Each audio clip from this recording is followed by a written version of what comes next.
out of the ordinary insights. Brought to you by Investec Specialist Bank.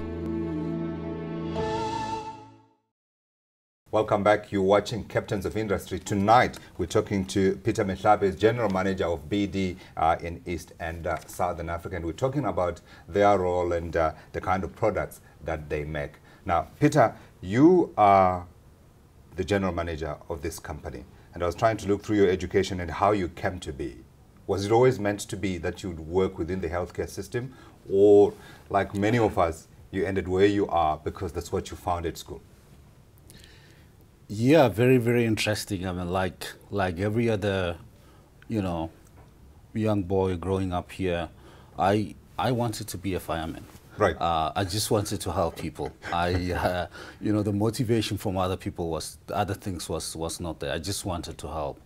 And through that, when I was navigating throughout my career, I was looking at a few options and opportunities. My aunt, who was a nurse, told me that the training colleges are taking male nurses. Maybe you should try it. I thought about it and I took the opportunity and I enrolled and I did a 4-year nursing diploma.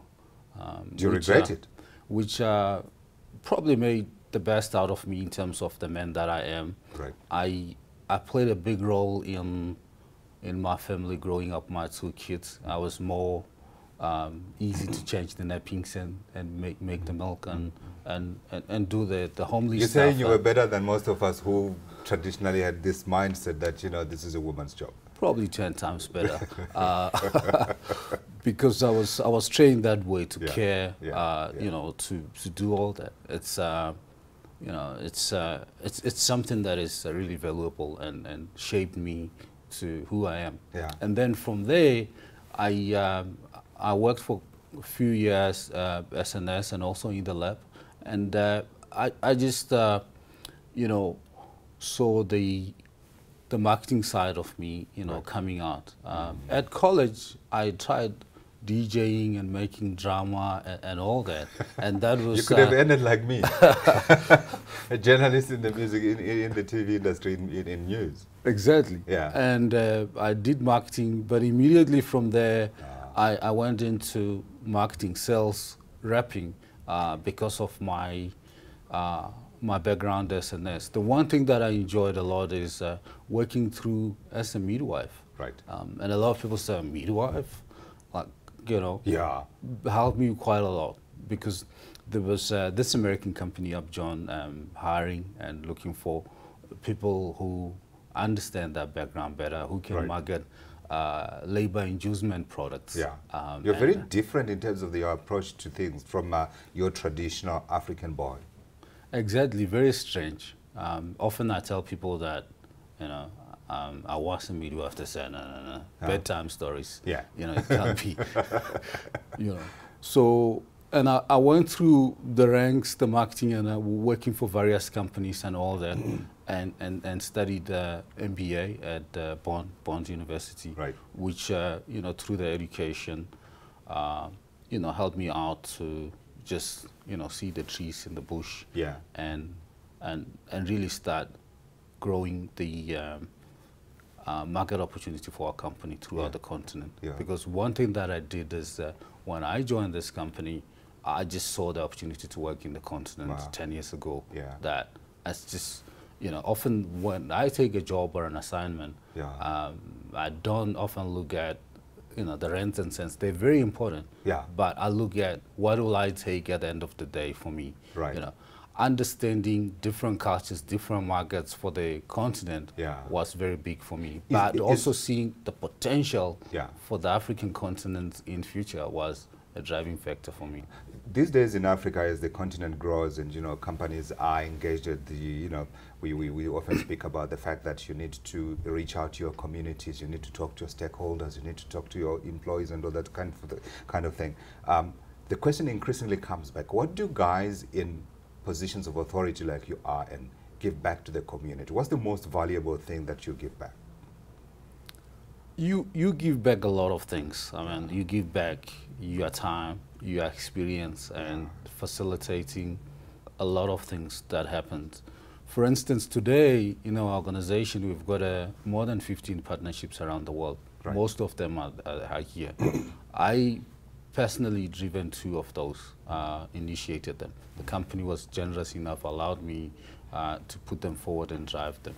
Yeah. But you know, it's beyond that. You mentor a lot of you know, up and coming people coming in the company, just in terms of avoiding the early mistake that can derail them in their careers. Yeah. So you give back so much. For instance, a friend of mine, Fred Soneka, was about to start African Leadership Academy. Yeah. He came to me and said, look, you know, your guys in the US were very warm to the idea of studying Leadership Academy in Africa to develop the next generation of leaders.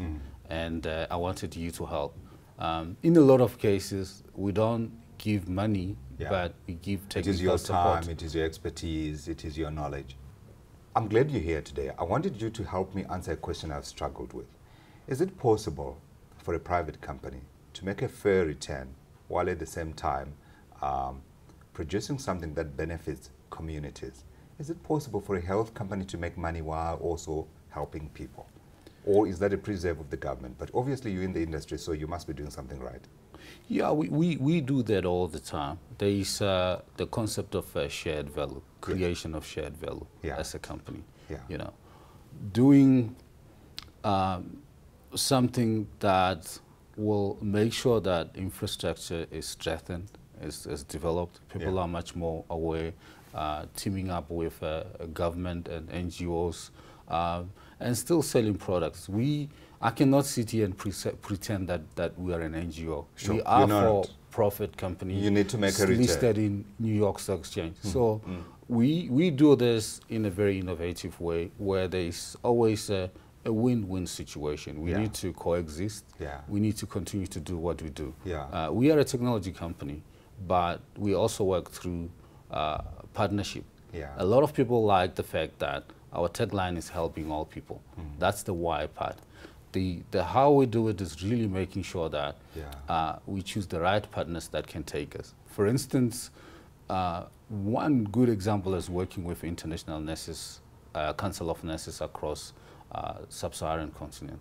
Having set up wellness centers in Lesotho, Swaziland, Zambia, Uganda, and we're busy setting up one in Ethiopia, making sure that the concept of wellness, it's entrenched at grassroots level. So through select partnerships, we're able to do good. While at the same time earning your return, which satisfies the shareholders and the traders on the New York Stock Exchange. Exactly, which is probably our biggest differentiator, creating that shared value for all the players. Let's talk about you and your spare time. So you give back a little to the community by mentoring other youngsters coming through the ranks. Do you find time then to talk to the young men we were talking about earlier, your son, and give him the time? How do you strike that balance between work and life, and family? It's always a big question.